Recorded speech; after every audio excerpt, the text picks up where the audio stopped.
ఎందుకంటే ఈడ ప్రతిపక్షాలు చెప్పిన వాస్తవాలు కూడా ఏంటంటే 4.5 లక్షల ముస్లిం ఓట్లు ఉన్నాయి. అది చాలా ఎక్కువ సంఖ్యలో. ప్లస్ ఎంతోమంది కొంచెము యాంటీ మైనార్టీ ఓట్లు అన్నీ కలిసి ముస్లిం క్రిస్టియన్ ఓట్లు కలిసి 6 లక్షల కంటే ఎక్కువ ఉన్నాయి. అయితే దాని మీదనే కాంగ్రెస్ పార్టీ ఆధారపడేది. అది చాలా కఠినంగా అనిపించింది.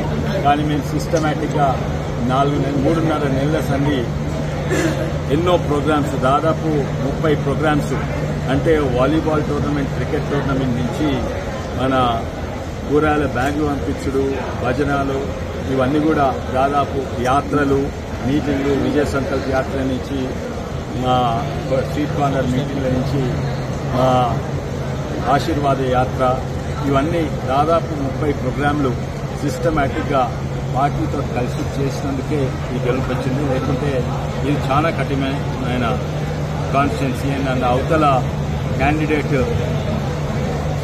ఎన్నో కోట్లు కుమరించింది.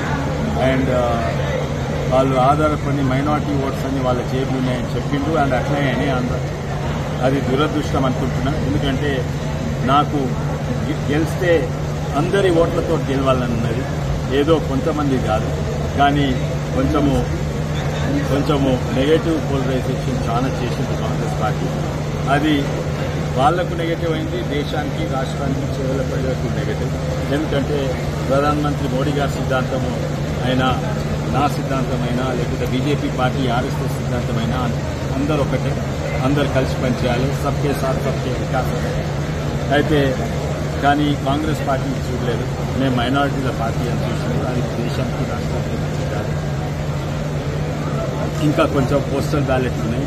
ఈ పోస్టల్ బ్యాలెట్ రాష్ట్రంలో, దేశంలో బీజేపీ కొనసాగుతుంది. మీ అభిప్రాయం చెప్పండి. రెండోసారి మీరు ఎంపీగా గెలవబోతున్నారు. నేను బయట రిజల్ట్స్ అక్కడ చూడలేదు, కానీ ఎగ్జిట్ పోల్స్ అంతా రాలేదు. కానీ 100% మోడీ ప్రభుత్వమే వస్తుంది, దాంట్లో అనుమానం ఏం లేదు. కానీ ఎగ్జిట్ పోల్ ఇక్కడ లోపల చెప్పిండ్రు ఏంటంటే ఎగ్జిట్ పోల్ అనుకున్నట్టు రాలేదు, ఎన్నో జాగాలు తక్కువైంది.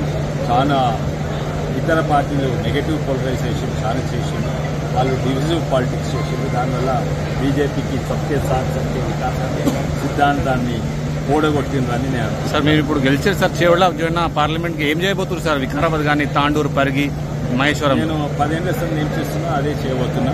వ్యక్తిగతంగా ఏమన్నా మేనిఫెస్టో రిలీజ్ అయింది, వ్యక్తిగతంగా చేస్తాము. ఎంపీ ల్యాబ్స్ చేస్తాము. మళ్ళా అక్కడ మా ప్రభుత్వం ఉంటుంది, ఆ ప్రభుత్వ పథకాలకు ఇక్కడ లాభం అయితే చేస్తాము. తర్వాత అక్కడి నుంచి ప్రాజెక్ట్స్ ఇక్కడ తీసుకొస్తాము. అవి ఎన్నో ఉన్నాయి సార్. టీఆర్ఎస్ పార్టీ పూర్తిగా బీజేపీకి మద్దతు తెలిపిందని చెప్పి ఒక ప్రచారం గిడంగా జరిగింది సార్, మీరేమంటారు? లేదండి, చూడండి, టీఆర్ఎస్ కాదు, మొన్న కాంగ్రెస్ కోటేషన్ కూడా చాలా మంది వేసారు. ఎందుకంటే మీకు తెలుసు కూడా, ఇప్పుడు తాండూరు, వికారాబాద్, పరిగిలో కూడా మాకు నీరు వస్తుంది.